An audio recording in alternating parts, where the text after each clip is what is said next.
Ela faz os furos nas madeiras, bem redondinho. Mas aí não é em árvore normal. Não, madeira velha, toco seco. Ela não pega madeira verde, resto de madeira, até ninho pra ela é bom. Ela faz ninho, dá mil graças a Deus. Põe um monte de madeira, toco de madeira, lugar meio seco, e ela faz o ninho dela, ela vai polinizando tuas árvores. Principalmente maracujá e tudo mais. Na chácara tem umas 15 ou 20 voando. Até, pode ver, tudo redondinho ela faz o furinho. Parece que foi uma broca. Redondinho. É ela. Não pulverizem ela com veneno, hein? Aquilo não se mata aquilo, hein? Pra quem não conhece. Pesquisa o que nós estamos falando. Isso aí é nota 1000 para um sítio. É a única dele que a Cristiane respondeu, ó. Ela falou, ó, todo mês, desde agosto do ano passado, quando eu conheci seu trabalho, desde agosto do ano passado que ela vem colocando. Então já tá bem, ela tá certa. Lavei a broca com a VAP. Não alcancei com as ferramentas. Pode ser que eu leve nota 0, mas foi isso que eu fiz. Fez certo, fez certo. Ela tá certo. Já fez um ano, ela já fez bem. Agora, como se tá, presta atenção que eu vou falar. Se a tua planta já está limpa por dentro, você não viu mais podridão, não há necessidade agora você colocar a pasta da bordaleza. Como você vai pulverizar todo mês o teu pomar com a da bordaleza? Você não vai pulverizar? Põe o bico lá, como eu faço as minhas plantas. Eu ponho o bico nos buracos do tronco e eu lavo com a pulverização. Acabou. Mas aí você lava até ver escorrer na parte de baixo. Até embaixo sai, eu vejo sair. Eu lavo até hoje as minhas goiabeiras com a pulverização da bordaleza. Uma vez por mês estou pulverizando tudo na chácara. Eu chego nessas plantas mais velhas, eu lavo as podridões com o bico dentro do tronco. E as plantas estão lá, 40, 50 anos. Ou seja, fazendo isso não há necessidade da pasta. Não há necessidade, não. Se ela está preocupada que precisa, não precisa. A pasta de calda bordaleza, ela é utilizada e recomendada quando? Em que situação? Após quando você serra um galho grosso, bem serrado, deixa 1, 2 dias sair a gosma de qualquer árvore, depois você passa a mão e passa uma calda bordaleza pasta para não dar fungo. Ou, se funciona muito bem, ou quem não quer, tem resto de tinta, que sobrou tinta latex, sobrou uma tinta velha, passa a tinta onde sempre depois de uma serrada. Ou tinta latex ou a bordaleza com cal, porque ele é desinfetante. Só por isso. Funciona. Ou um ou outro. Eu acho que para ela não precisa se preocupar não, viu? Ela tá certa que ela fez. Ó, tem uma outra pergunta aqui do Roger Galhardi. Deixa eu só ver de onde ele é aqui. Vou abrir aqui a pergunta dele. Ó, vou montar um pomar na região de Tatuí, do zero. Gostaria de saber qual o melhor mês para fazer o plantio e como posso escolher um local na propriedade. Vocês podem me ajudar? Parabéns pelos exemplos. Então vamos falar uma média, a gente não sabe o terreno dele, mas Tatuí é uma região fabulosa, um solo fantástico, não tem nem comentário. Ele vai se dar muito bem, desde que a época agora, ele perguntou que nós falamos agora faz 20 minutos sobre a pergunta que o Carlos fez bíblico. Agora, maio, junho e julho, é época de ele mexer no solo dele um pouco. Se o solo dele está muitos anos parado, primeira coisa é a correção com o calcário. Se é que a terra dele é largada, eu não sei.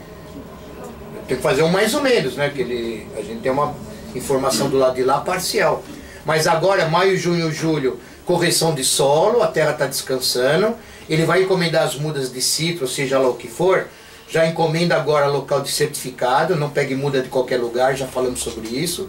O CAT de Bento Gonçalves, São Bento Sapucaí, tem mudas excepcionais a partir de agosto, setembro e outubro. Então ele não vai plantar nada agora junho e julho. Agora prepara-se a terra. Ele vai deixar os berços prontos, nos espaçamentos corretos de árvores que ele quer. Tem espaçamento para cada planta, tem muita matéria nossa. E ele vai pegar as mudas que ele vai encomendar agora. Ele vai ter as mudas em torno de setembro, outubro. Lá de São Bento de Sapucaí, ou região séria de muda. Não tem muda agora, junho e julho ele não vai achar. Vai achar muda de setembro, outubro para frente. Como setembro e outubro, o solo dele já está corrigido, já está tudo em ordem, o solo dele já descansou, aí já choveu. Setembro, outubro chove.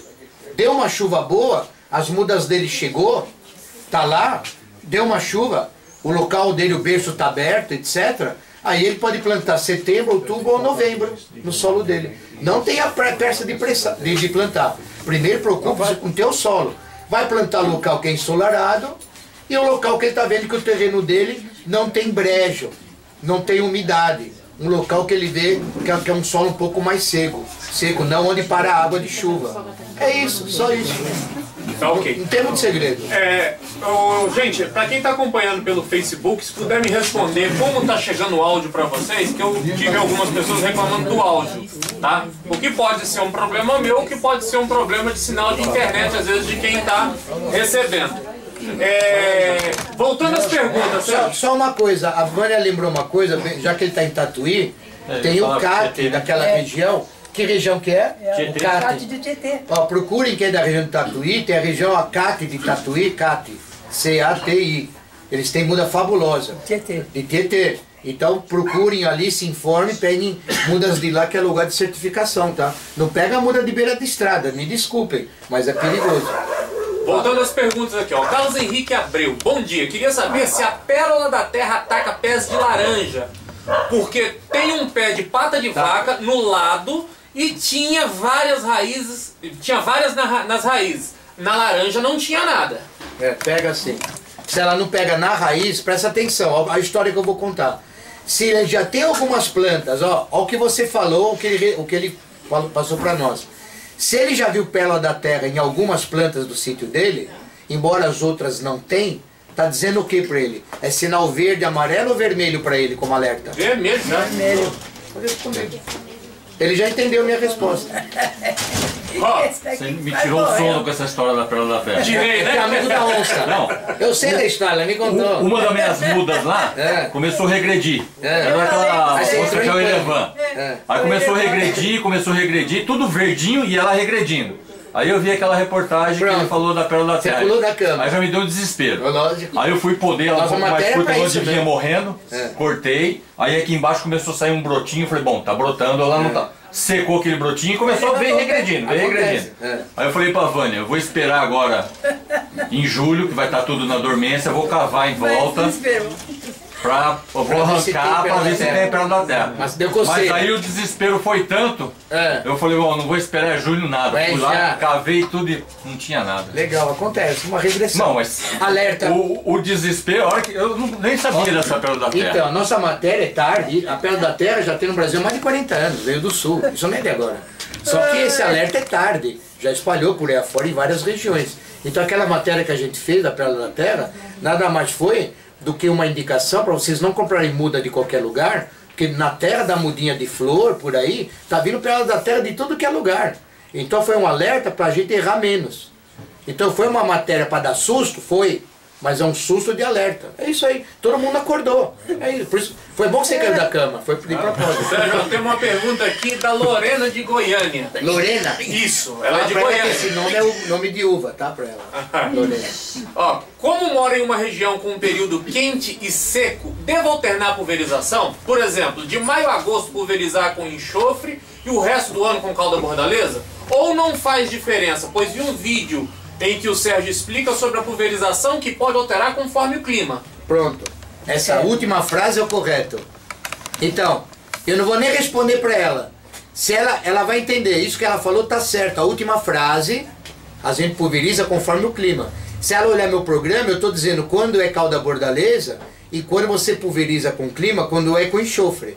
Essa última frase que ela falou é a correta. Eu não vou falar que é para o pessoal olhar os filmes mesmo. Então, ela vai procurar, ela vai saber a resposta. Ela acertou na última frase, é isso aí. Conforme o clima, é isso. Vamos lá, Carlos. Uma pergunta que já foi feita antigamente. Tem uma plantação aqui, o Tony Macedo, de maracujá, e Arapuá está acabando com a flor tudo dele. Você tem alguma coisa para ajudar aí? Então, já entendido de mel, já falou pra gente, esse descontrole da Arapuá é descontrole de natureza. Esse descontrole, esse ataque dela, aquele senhor do mel, como ele chama, o seu João? João Martins.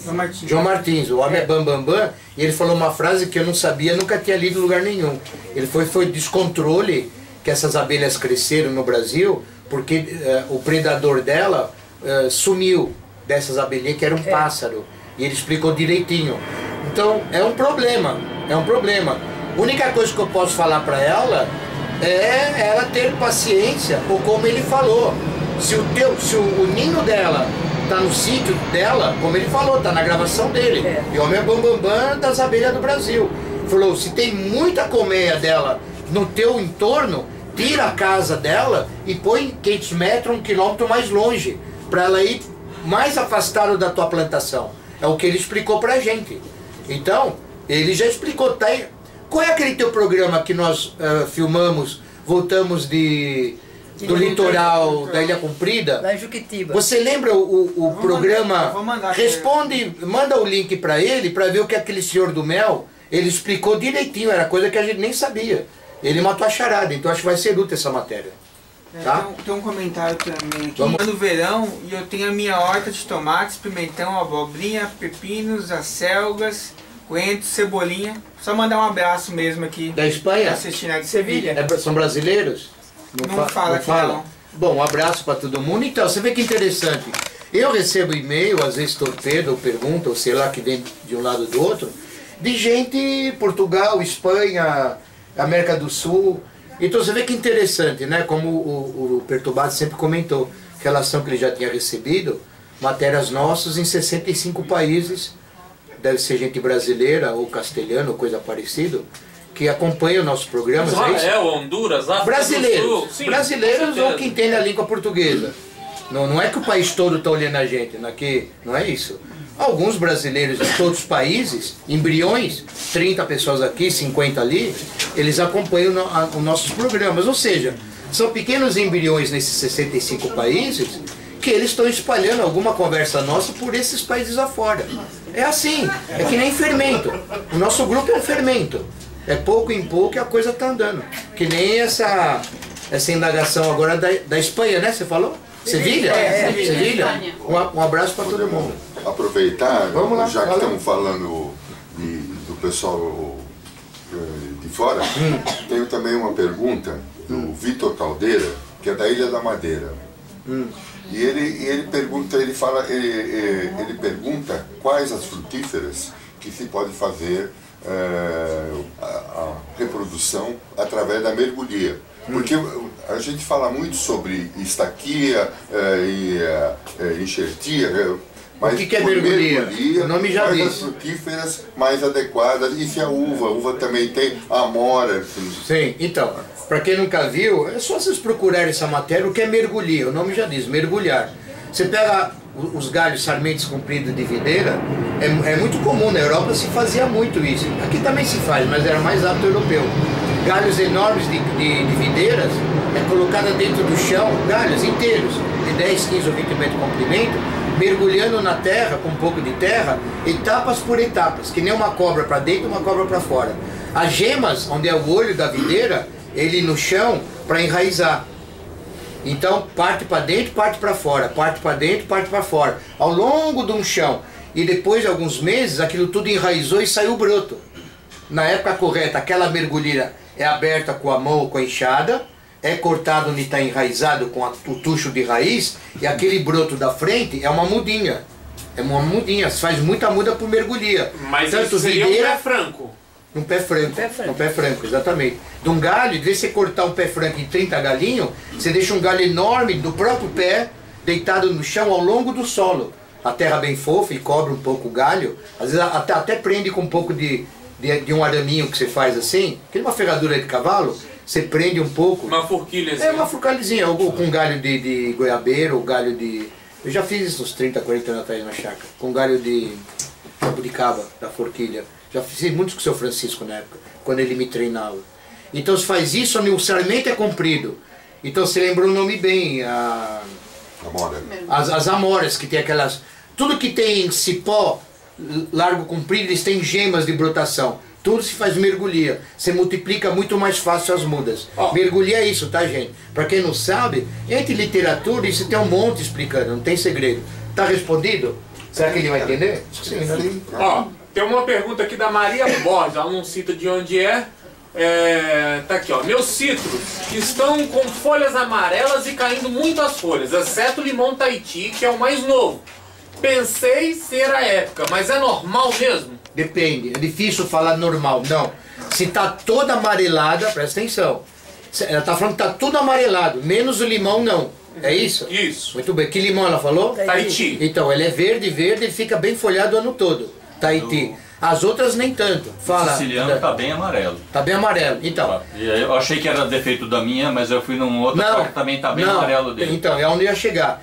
Presta atenção, tem citros que ficam um pouco amarelado agora, depois da colheita, cai um pouco a folha, você poda um pouco, volta a folhas novas daqui 90 dias. Agora, tem que ver no caso dela, se o solo dela está ficando amarelada porque ela colocou tóxico no chão, pode ser que ela regou o mata-mato, 1, 2 ou 3 vezes. Pode ser que ela fez isso um ano atrás e a planta está morrendo. Adubo químico. Ou excesso de adubo químico queimou a raizada. Então tem 3, 4 assuntos, eu não posso afirmar. Ela vai ter que saber o que ela fez na planta. Ou seja, se ela não agrediu o solo com química, não jogou adubo químico, não agrediu o solo, então esse amarelamento é normal. Agora, se ela 6 meses para cá, por algum motivo, usou algum produto tóxico, alguma coisa por excesso, pode ser sintoma. Não dá para responder na lata, não. É 4, 5 responde. Falta da água.